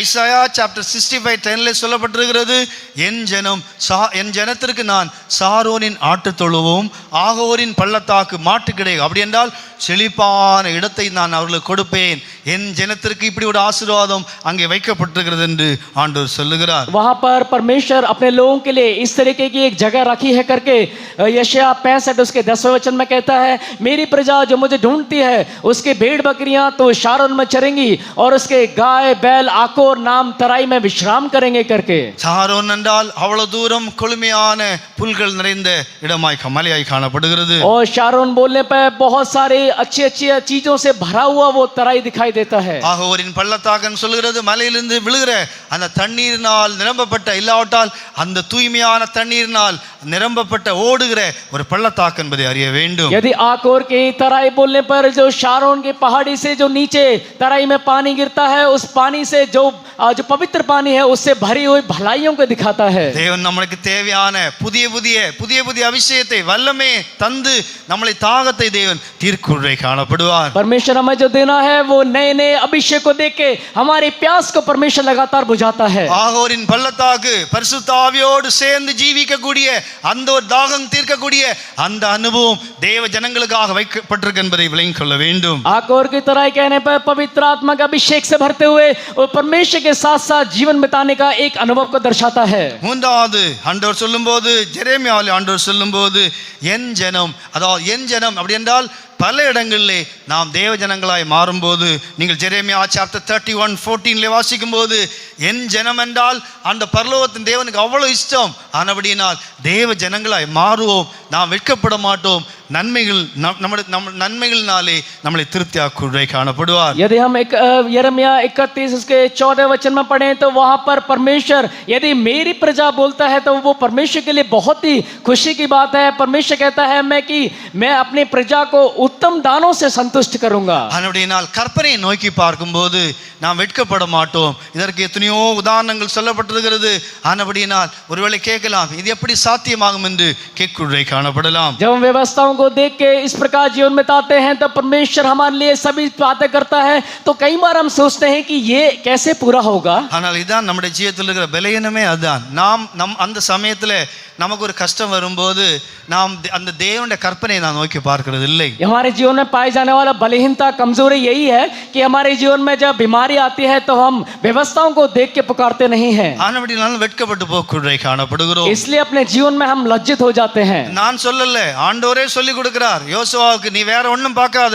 நீங்கள் ஜோசுவா சாப்டர் 1ல வாசிக்கும் போது அவன் நினைத்தான் 20 லட்சம் ஜனங்களுக்கு ஆகாரம் கொடுக்க வேண்டும், 20 லட்சம் ஜனங்களை நடத்த வேண்டும், 20 லட்சம் ஜனங்களுக்கு சத்துருடைய கையிலிருந்து விடுதலையாக்க வேண்டும். அதாவது நான் வெட்கப்பட்டு போய் விடுவேன், என்னை சத்துரு எல்லாம் கொண்டு விடுவார்கள், 31 ராஜாக்களும் 7 ஜாதிகள் என்னை அழித்து விடுவார்கள் என்று பெரிய பயமும் திகிலும் அவனுக்குள்ளே காணப்பட்டிருந்தது. ये मैं नहीं कह रहा हूं कि, लेकिन परमेश्वर यहोशू पहले अध्याय में इस प्रकार से जब यहोशू इस प्रकार कहता है कि कैसे मैं 20 लाख लोगों को चलाऊंगा, उनका पालन पोषण कैसे करूंगा, मेरे सामने 31 राजा मेरे विरोध में खड़े हैं, 7 जाति मेरे सामने खड़ी हैं, इनका सामना मैं कैसे करूंगा करके जब यहोशू अपने मन में व्याकुल हुआ, उस समय परमेश्वर इस प्रकार कहता है, நீ எது கவலைப்படுகிறாய்? நீங்கள் பாருங்க, ஆண்டவர் இதுதான் தேவ ஜனங்களுக்கு ஆண்டவர் தருகிற ஒரு நல்ல சீக்ரெட்டான காரியமா இருக்கிறது. ये परमेश्वर अपने लोगों को देने वाला एक बहुत ही बड़ा खास रहस्य है। நாம் என்ன செய்கிறோம் என்றால் பிரச்சனை வரும்போது இதை விடுகிறோம், வேற காரியத்தை தேடக்குறை காணப்படுகிறோம். हम क्या करते हैं, जब परीक्षा आता है तो इसको हम छोड़ देते हैं और दूसरी बातों को ढूंढने लग जाते हैं। நான் சொல்லவில்லை, தேவன் தான் இடத்திலே சொல்லுகிறார். அப்படி என்றால் நாம் உண்டாக்கப்படுவதற்கு முன்பாக பிரமாணம் உண்டாக்கப்பட்டது என்பதையும் விளங்கிக் கொள்ள வேண்டும். ये आप जानना चाहिए कि मैं नहीं, परमेश्वर कहता है हम जो सिरजे गए, हमारे सिरजे जाने से पहले ये व्यवस्थाएं परमेश्वर ने हमें दी हैं। ஆதாம் தோட்டம் அதாவது மனுஷன் உண்டாக்கப்படுவதற்கு முன்பாகவே ஏதேன் தோட்டம் உண்டாக்கப்படக்கூட காணப்பட்டது. मनुष्य को बनाए जाने से पहले परमेश्वर ने आदन का बगीचे को बनाया। தேவன் நமக்கு பிரமாணம் வைத்திருக்கிறார் என்றால் நமக்கு எல்லா வழியும் திறக்கும்படியாக, அதுக்கு எல்லாவற்றுக்கும் நமக்கு எல்லா வழியும் தேவன் இதுக்கு முன்பாக வைக்கூட காணப்பட்டிருக்கிறார். यदि परमेश्वर ने हमारे लिए व्यवस्था रखी है तो उसके लिए परमेश्वर ने पहले से ही रास्तों को खोल के रखा है। நீங்கள் ஜோசுவா சாப்டர் 1ல வாசிக்கும் போது இங்கே வேற ஒன்றும் ஆண்டவர் சொல்லல, நீ இதை மாத்திரம் சரிப்படுத்திக்கொள், உன் லைஃப்ல இதை கரெக்ஷன் பண்ணும்போது நான் உன் கூட இருப்பேன், நான் உனக்காக எல்லாம் செய்வேன் என்று ஆண்டவர் சொல்லுகிறார். परमेश्वर उससे कहता है तू और कुछ करने की जरूरत नहीं है, अपने जीवन में इस बात को सही कर ले तो सारी बातों को मैं देख लूंगा करके परमेश्वर यहोशू से कहता है। பாருங்க, தேவன் சொல்லுகிறார், ஆனால் பெரிய ஞானி உலகத்திலே இவனை விட பெரிய ஞானி இல்லை என்று தேவன் சொன்ன அந்த ஞானி சொல்லுகிறான், கற்பனையை கைக்குள்ள வருவன் ஒரு தீமையும் காண மாட்டான் என்று அங்கே பிரசங்கிலே சொல்லக்கூட காணப்படுகிறான். वो बहुत ज्यादा जो ज्ञानी है, लेकिन उसके लिए भी परमेश्वर इस प्रकार कहता है कि व्यवस्थाओं को तो अपने हाथ में रख ले करके हम सब व्यवस्था में पढ़ते हैं। தேவன் சர்வவல்லமையுள்ள தேவன் சொன்னால் ஒருவேளை நாம் சில சமயங்களில் சந்தேகப்படுவோம், உலகத்திலே பெரிய ஞானி, அவ்வளவு பெரிய ராஜா, அவனை போல ஒருவன் இனி ஞானி எழும்புவதில்லை என்று தேவன் சொல்லியிருக்கிறார். அவனே சொல்லுகிறான், கற்பனை கைக்குள்ள வருவன் ஒரு தீமையும் காண மாட்டான். நாம் ஆனபடியினால் வரும் பிரச்சனை வரும்போது நாம் இதை நாம் நோக்கி பார்த்து நாம் சரிப்படுத்திக் கொள்வோமாக. और यदि परमेश्वर कहता है तो कभी कभी हम शक करते हैं, लेकिन जो दुनिया में सबसे जो ज्ञानी राजा है वो इस प्रकार कहता है सब उपदेशक में, तो उस प्रकार से कहता है यदि तू परमेश्वर की व्यवस्थाओं को चौकसी करेगा तो तेरे लिए कोई भी बुराई नहीं होगी करके वो दुनिया का सबसे ज्ञानी राजा इस प्रकार कहता है। Chapter 8 5லே வாசிக்கும் போது கற்பனையை கைக்குள்ள ஒரு தீமை அறியான், ஞானியின் இருதயம் காலத்தையும் நியாயத்தையும் அறியும் என்று எழுதப்பட்டிருக்கிறது. सब उपदेशक 8वां अध्याय उसके 5वें वचन में जो आज्ञा को मानता है वो जोखिम से बचे रहेगा और बुद्धिमान का मन समय और न्याय का भेद जानता है। ஆனபடியால் நீங்கள் வீடுகளிலே போய் ஜோசுவா சாப்டர் 1 8லிருந்து 6லிருந்து கண்டினியூவாய் நாம் படிப்போமாக. आप घर में जाके यहोशू पहला अध्याय उसका 6वें वचन से लेके आगे तक आप कंटिन्यू पढ़ें। தேவன் நமக்கு பரிகாரியாய் காணப்படுவார். परमेश्वर हमारा छुड़ाने वाला होगा। தேவன் நமக்கு வைத்தியராய் காணப்படுவார். परमेश्वर हमारा वैद्य होकर रहेगा। நாம் தைரியப்படும்படியாக தான், வெட்கப்படாதபடிக்கு என் ஜனம் வெட்கப்படாமல் இருக்கும்படியாக தான் தேவன் நமக்கு இதை உணர்த்தக்கூட காணப்படுகிறார். आपको धैर्य बनाने के लिए परमेश्वर आपको कभी भी लज्जित नहीं होने देना चाहता, इसलिए इस बात को परमेश्वर बताता है। நான் நேற்றுக்கு அதாவது நான் நைட்டு நான் ஆண்டவரே எனக்கு ஃபீவர் மாதிரி இருக்கு, அதனால நான் படுக்கிறேன் சொல்லிட்டேன். कल रात को हे परमेश्वर मुझे बुखार जैसा लग रहा है इसलिए मैं लेट रहा हूं करके मैंने बोला। நான் சொன்னேன் எனக்கு ஒன்றும் பண்ண முடியாது, ஜெபிக்கவும் முடியாது, ஸ்தோத்திரம் பண்ண முடியாது, ஆனபடினால நான் படுத்துருவேன். मैं प्रार्थना भी नहीं कर सकता, मैं स्तुति भी नहीं कर सकता, इसलिए मैं लेट रहा हूं करके मैंने कहा. அப்படி கரெக்டா ஒரு 3/4 மணிக்கு ஒரு கண்ணை மூடிட்டு அதை ஆண்டவரே எனக்கு முடியவே முடியாது, எனக்கு ஃபீவர் மாதிரி தான் தோணுது அப்படி சொல்லி நானே சொல்லி கொண்டிருந்தேன். 45 मिनट तक मैं इस प्रकार लेटा रहा और मैंने कहा कि हे परमेश्वर, मेरे को बुखार जैसा लग रहा है, मेरे से अब नहीं हो सकता करके मैं अपने मन में खुद ही बोलता रहा. உண்மையா கிருபையுடைய விசேஷம் அப்படி என்றால் திடீரென்று அவ்வளோ சோர்வாயிருந்த சமயம் திடீரென்று பார்த்தால் அதாவது எனக்குள்ளே ஒரு அதாவது தேவனுடைய அந்த கிருபை இல்லாவிட்டால் அந்த ஆவியின் பலன் எனக்குள்ளே 2 ஆத்மாவுக்குள்ளே வந்து நான் உடனடியாக உட்கார்ந்து நான் ஆவியில் நிறைவே ஆரம்பித்தேன். அதாவது தேவனிலே அன்பு கூறும்படியாக இல்லாவிட்டால் அந்த பலன் எங்கே போனதுன்னே தெரியாது. அதுக்கு பிற்பாடு நான் ஒரு நிமிஷம் கூட படுக்கவில்லை, நான் உடனடியாக எழும்பி நான் கர்த்தரை துதிக்க காணப்பட்டிருந்தேன். ये अनुग्रह की विशेषता इस प्रकार से है, जैसे ही मैंने बोला तो मेरी निराशा की हालत में, थके मांदे हालत में, उस समय तुरंत वो अभिषेक इस प्रकार से आया और वो बुखार जो था, जो तबीयत खराब थी, वो कहाँ चला गया मालूम नहीं.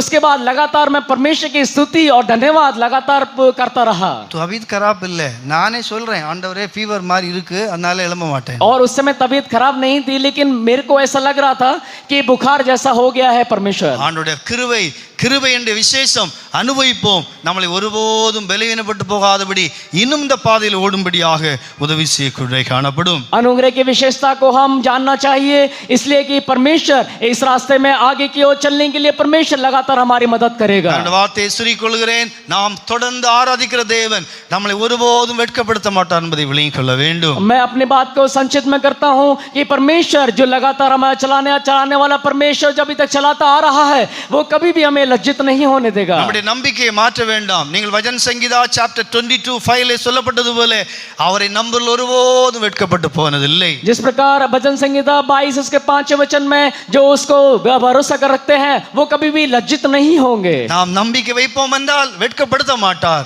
यदि हम भरोसा रखेंगे तो वो कभी भी हमें लज्जित नहीं करेगा. நீங்கள் தானியேல் சாப்டர் 3:17 சொல்லப்பட்டது போல அக்கினி சூளை அவர்களுக்கு முன்பாக இருந்தாலும் அவர்கள் சொல்லுகிறார்கள், நாங்கள் இடைவிடாமல் ஆராதிக்கிற தேவன் எங்களை எங்களை அவர் தப்பிக்காமல் போவட்டாலும், ஆனால் தேவன் அப்படி அல்ல, தேவன் அவர்களை ஏற்ற வேளையிலே அக்கினியிலே போனாலும் அவள் ஒன்றும் ஆகாதபடிக்கு அந்த இடத்திலே மயப்படுத்த காணப்பட்டார். जैसे कि उन लोगों ने दानियल 3 अध्याय 17 वचन में कहा, हमारा परमेश्वर जिसकी हम उपासना करते हैं वह हमको उस धधकते हुए भट्टे की आग से बचाने की शक्ति रखता है. यदि वो हमें छुड़ा नहीं सकता तो ऐसे होने दे, लेकिन महान परमेश्वर जो सबको छुड़ाने वाला परमेश्वर है, उन्होंने उनको छुड़ा लिया. கடைசியாக எனக்கு இதயத்தில் மிகவும் தொட்ட ஒரு வசனத்தை சொல்லி முடிக்க காணப்படுகிறேன். आखिर में मेरे हृदय में सबसे छुआ हुआ वचन जो सबसे उस वचन को बोल के खत्म करूंगा. காலையில இந்த வசனம் படித்துக் கொண்டிருக்கும்போது எனக்கு மிகவும் ஆச்சரியமாய் காணப்பட்டிருந்தது. सवेरे जब वचन को पढ़ रहा था तो मेरे को बहुत ही आश्चर्य हुआ. நெருப்பு இருக்கிறது, கத்தியும் இருக்கிறது, ஆனால் பிள்ளையின் மேல் படவில்லை. நெருப்பு இருக்கிறது, கத்தியும் இருக்கிறது, ஆனால் பிள்ளையின் மேல் படவில்லை. और जो वहां पर जो चाकू भी है लेकिन बच्चे के ऊपर नहीं लगा करके. चाकू भी है, आग भी है, पर फिर भी बच्चों के ऊपर चाकू भी है और आग भी है, लेकिन उसके बाद भी बच्चे के ऊपर नहीं लगा. அவன் கொண்டு போகிறார்கள் பிள்ளையை வெட்டும்படியாக, எரிக்கும்படியாக.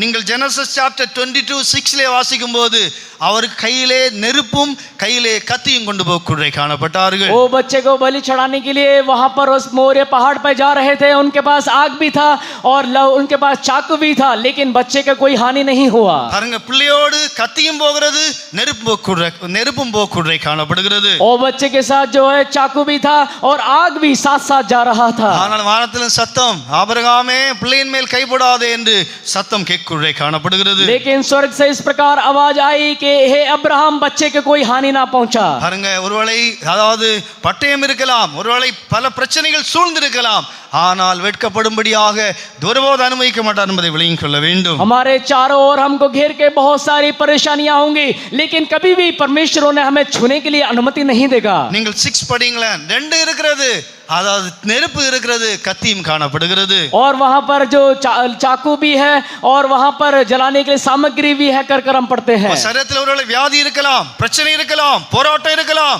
ஆனால் அழிக்கும்படியாக அல்ல, பரலோகம் கட்டளையிட்டால் தான் அதுக்கு மேலாக அது கிரியை செய்ய முடியும் என்பதை விளங்கிக் கொள்வாயாக. हमारे अंदर बहुत सारी बीमारियां, परेशानियां, क्लेश होंगे, लेकिन स्वर्ग जब तक अनुमति नहीं देगा तो उसके लिए हाथ लगाने के लिए कोई हिम्मत नहीं है. பிள்ளையோட பக்கத்தில் தான் ரெண்டும் போகிறது, ஆனால் ஒன்று செய்ய முடியவில்லை. और बच्चे के साथ साथ वो जा रहे हैं, लेकिन उसका कोई हानि नहीं हुआ. படிங்களா 26 படிங்களா 26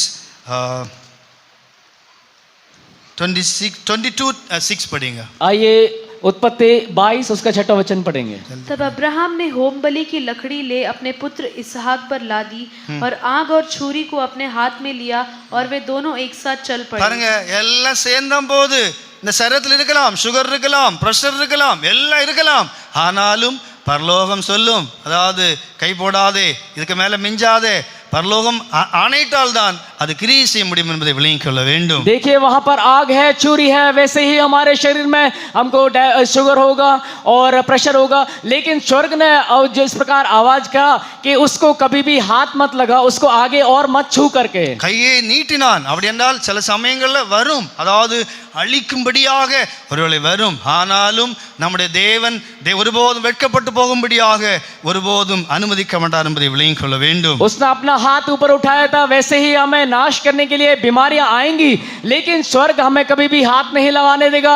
परमेश्वर हमें कभी भी लज्जित नहीं होने देगा. தேவன் கட்டளையிட்டால் தான். நீங்கள் ஆமோஸ்ல வாசிக்கும் போது ஆண்டவர் சொல்கிறார், நீ சமுத்திரத்தின் ஆழத்திலே போனாலும் நான் அங்கிருக்கிற பாம்புக்கு நான் கடிக்கும்படியாக கட்டளையிடுவேன் என்று ஆண்டவர் சொல்லுகிறார். यदि आमोस में इस प्रकार कहता है, यदि तो समुद्र की गहराई में जाएगा तो वहां पर जो सांप है उसको काटने के लिए भी मैं अनुमति नहीं दूंगा करके परमेश्वर कहता है. நீ தூங்க அல்ல, அனுமதி தேவ. அப்படி என்றால் நான் சொன்னால் அந்த கீழ் இருக்கிற பாம்பு, அப்படி என்றால் அதாவது இந்த ஒரு லிமிட்டுக்கு மேல இருக்கிற என்ன இருக்கிறது என்று, கடலுக்குள்ள என்ன இருக்கு என்று நம்ம இப்பதான் மொபைல்ல பார்த்து தெரிந்து கொள்கிறோம்.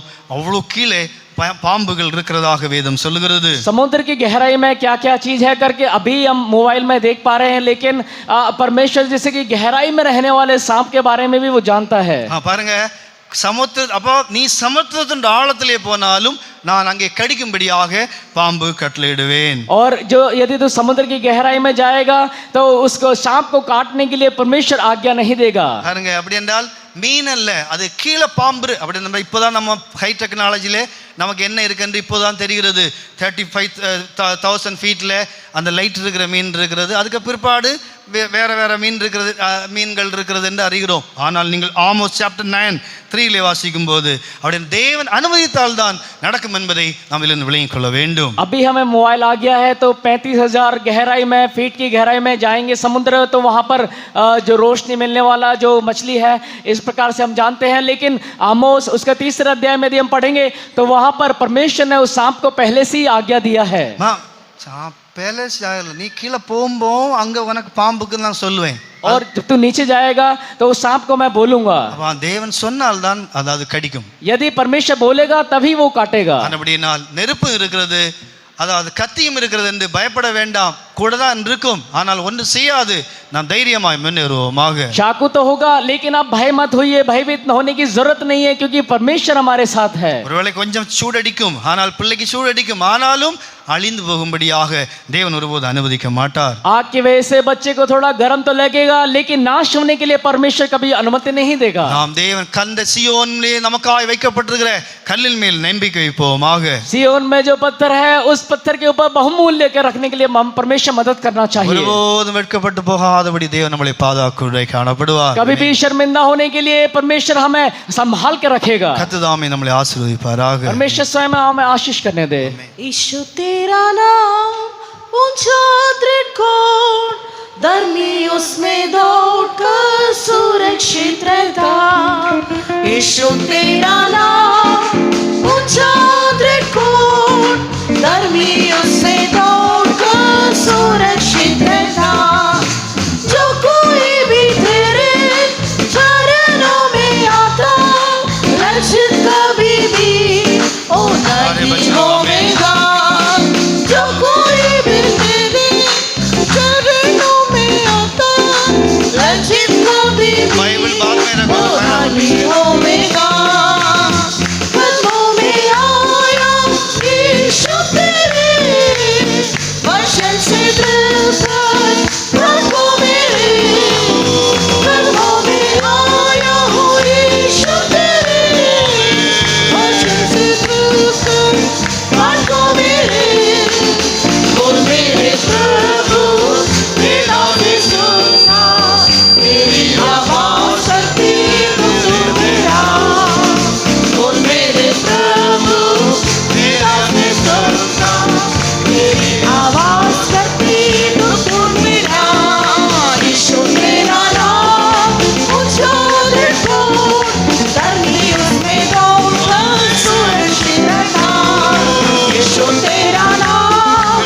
ऊंचा देखो, धरती उसमें दौड़कर सुरक्षित रहना, जो कोई भी तेरे चरणों में आता, रक्षित कभी होना नहीं होगा, जो कोई भी तेरे चरणों में आता, रक्षित कभी भी होना नहीं होगा, यीशु तेरा नाम ऊंचा देखो, धरती उसमें दौड़कर सुरक्षित रहना, यीशु तेरा नाम ऊंचा देखो, धरती उसमें दौड़कर सुरक्षित रहना, जो कोई भी तेरे चरणों में आता, रक्षित कभी भी होना नहीं होगा, जो कोई भी तेरे चरणों में आता, रक्षित कभी भी होना नहीं होगा, जो कोई भी तेरे चरणों में आता,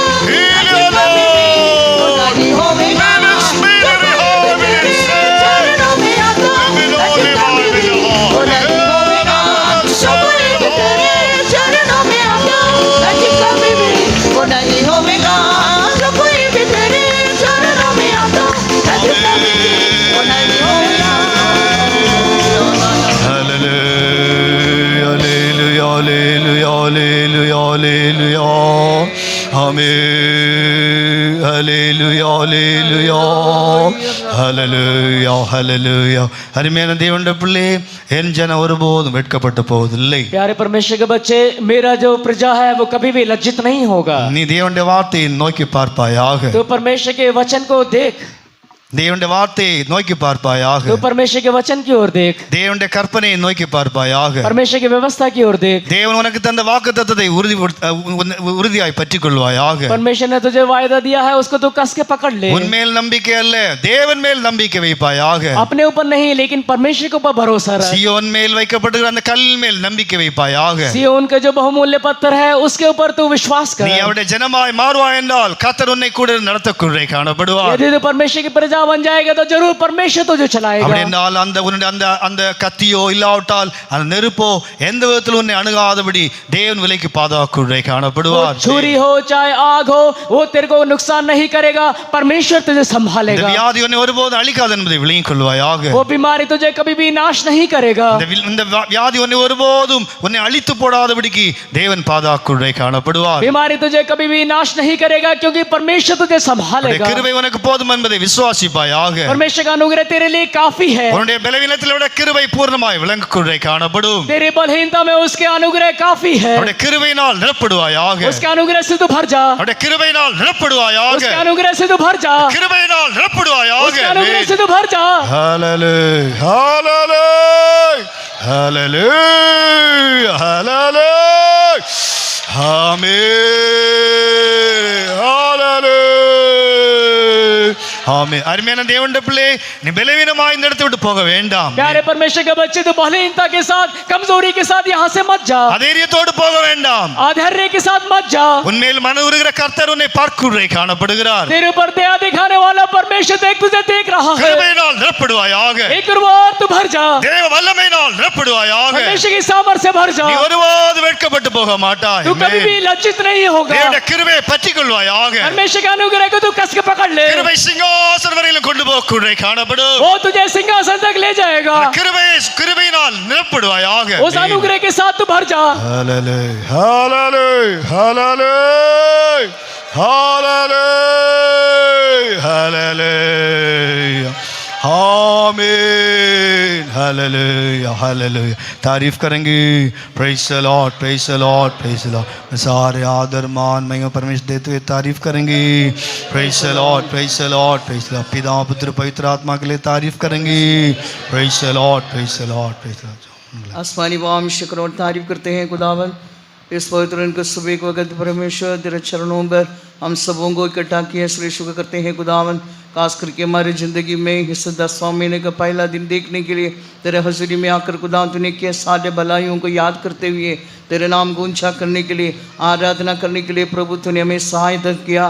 पीछे की तरफ मोड़ के देखने से खुदावन कितने दुख, परेशानी, बीमारी, मृत्यु हमें नाश करने के लिए हमारे करीब आए, तो भी खुदावन तेरे बलवंत हाथ बढ़ाकर हमें खुदावन ताम कर चलाकर इस 10वां महीने के पहले दिन देखने के लिए तेरे हसूरी में आकर आनंदित और मगन होने के लिए प्रभु तेरे वचन को खुदावन मनन करने के लिए प्रभु तूने सहायता किया। हम जब से आए खुदावन तेरे हसूरी हमारे बीच में रहे खुदावन, इसलिए हम शुक्र करते हैं खुदावन। विभिन्न रीति से परमेश्वर हमारे साथ बर्ताव किया। हमारे खुदावन प्रभु हमारे कमी कटियों को प्रकट करके दिया, हमारे आशा को बढ़ाए, इसलिए शुक्र करते हैं खुदावंद। इस सुबह को अगर अपने वचन के द्वारा अपने लोगों के साथ बात किया, सुने वचन के मुताबिक जीवन व्यतीत करने के लिए प्रभु सहायता करने के लिए हम प्रार्थना करते हैं खुदावंद। प्रभु जी मेरी प्रजा, मेरे लोग कभी भी लज्जित नहीं होंगे, मेरे प्रजा की आशा कभी नहीं टूटेगा।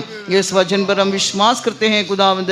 प्रभु हम तेरे वचन को खुदावंद विश्वास करते हुए आशीषों को प्राप्त करने के लिए प्रभु सहायता कर, तेरे प्रजा बनने के लिए खुदावंद, तेरे लोग कहलाने के लिए, तेरे वचन, तेरे विधियां, तेरे व्यवस्थाओं को पालन करने के लिए खुदा सहायता करने के लिए हम विनती करते हैं खुदावंद। प्रभु जी जब हम तेरे लोग बन जाते, तेरे प्रजा बन जाते, तो कभी भी हमें नहीं हाथ छोड़ेगा, तो हमें थाम कर चलाएगा खुदावंद, हमें लज्जित कभी भी होने नहीं देगा। बेशक हमें नाश करने के लिए, हमें ख़त्म करने के लिए शत्रु हमारे पास आते होंगे, कई बीमारियां, कई शत्रु, कई दुख, परेशानी, बीमारी आ सकते हैं, लेकिन खुदावंद तेरे हाथ बढ़ाकर हमें थाम कर चला दे, वो हमें हानि नहीं कर सकता है खुदावंद। प्रभु तो अद्भुत परमेश्वर, हमारे रखवाले करने वाला परमेश्वर है खुदावंद, इसलिए तेरे हाथों में खुदावंद पूरी तरह हम सौंपते हैं। तेरे ऊपर खुदावंद विश्वास करने वाला कभी भी लज्जित नहीं होते। सिय्योन पर धरे हुए पत्थर पर जो विश्वास करने वाला कभी उतावली नहीं करेगा, कभी भी वो लज्जित नहीं होंगे खुदावंद। इसलिए प्रभु हमें लज्जित होने के लिए नहीं बुलाया, जितने लोग उसकी ओर देखे हैं वे लज्जित नहीं हुए खुदावंद, वे लोग शहरा चमकाए करके तेरे वचन में लिखा है खुदावंद। प्रभु इस संसार के अंदर टेढ़े हटीले लोगों को बीच में तेरे वचन को लिए खुदावंद, हम लज्जित होना ना पड़े खुदावंद। प्रभु तेरे लिए प्रकाशमान होकर जीवन व्यतीत करने के लिए प्रभु सहायता करने के लिए हम प्रार्थना करते हैं खुदावंद। सुने वचन हमारे जीवन के अंदर कार्य करने दे और 100 गुना फल लाने के लिए प्रभु सहायता करने के लिए हम विनती करते हैं। जितने लोग इस इबादत में नहीं आ सके खुदावंद, इन सबको खुदावंद प्रभु तो छूने के लिए, शिफा देने के लिए, उनको खड़ा करने के लिए हम प्रार्थना करते हैं खुदावंद। वचन के आधार पर खुदावंद इस नए महीने जीवन व्यतीत करने के लिए सहायता कर। तूने कहा है कि दुगना आशीष दूंगा, उस वचन के आधार पर खुदावंद ये इस महीने खुदावंद हर दिन प्रतिदिन खुदावंद तेरे खुदावंद घर में आते हुए, तेरे हाथों के थले आते हुए खुदावंद सारी आशीषों को, दुगना आशीषों को प्राप्त करते हुए आगे बढ़ने के लिए सहायता कर। आइए सारे लोग तेरे हाथों में देते वापस जाते हैं, सही सलामत घरों में पहुंचने के लिए मदद कर खुदावंद। हम जानते तेरा आना बहुत निकट है खुदावंद, डरते कामते हुए इस दिन के लिए योग्य बनने के लिए सहायता कर। हमारे कन्वेंशन की तैयारियां, हमारे कन्वेंशन ग्राउंड का काम सब परमेश्वर बोझ उठा के तेरे नाम को महिमा करने के लिए हम विनती करते हैं। हमारे आत्मा प्राण शरीर तेरी इच्छा करने के तेरे हाथों में अर्पण करते हैं। पवित्र कर, जल्द आमद के लिए हम सबको तैयार कर, यीशु के नाम से मांगते हैं, आमीन। Praise the lord, praise the lord, praise the lord, praise the lord. प्रभु यीशु मसीह का नगर, परमेश्वर का प्रेम, पवित्र आत्मा सौफायदा सबके साथ होते रहे। Hallelujah, hallelujah, hallelujah.